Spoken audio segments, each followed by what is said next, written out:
Presented by Maithili Gaurav.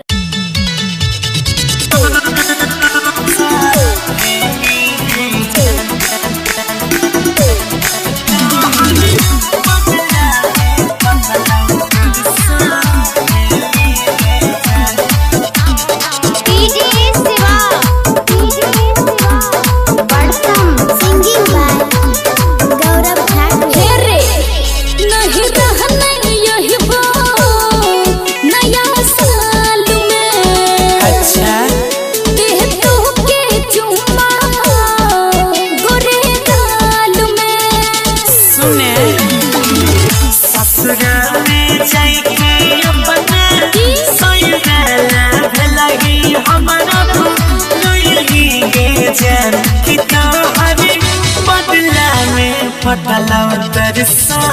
गेली हरी पतला में पटला तरसा गेली गे सुन लली हाँ रे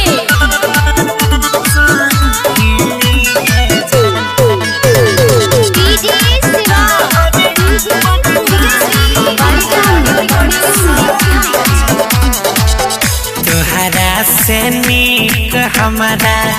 लागै छौ के सखी तोहार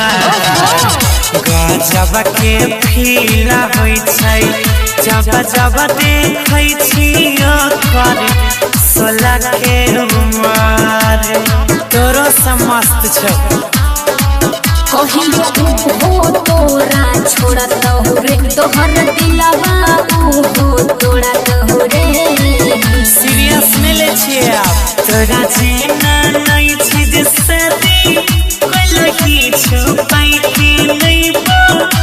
लगी गे जान कि तो हवे बदला में पटला तरसा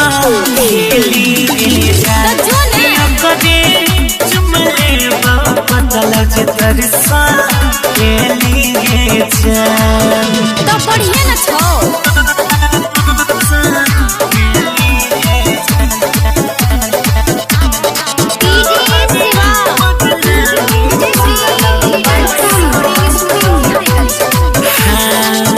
गौरव नहीं एते टेंशन लै छै नहीं के जेना तू दे लगी किस्मत सही है भाले तुझे हमारे नहीं भेलही भले नहीं भेलही अयो हमरे पकिए मोरे छिरे ओकर बड़ाई किया करे छिरे चलबै छियो तोरा राइटर सरवनिया जइके हमरा बारे में की सब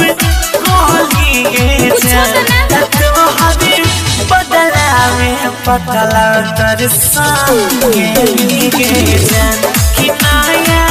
साल में पटला तरसा गेली गे जान तो जो ने पिकनिक मना ली है recording by Ajay star Bihar.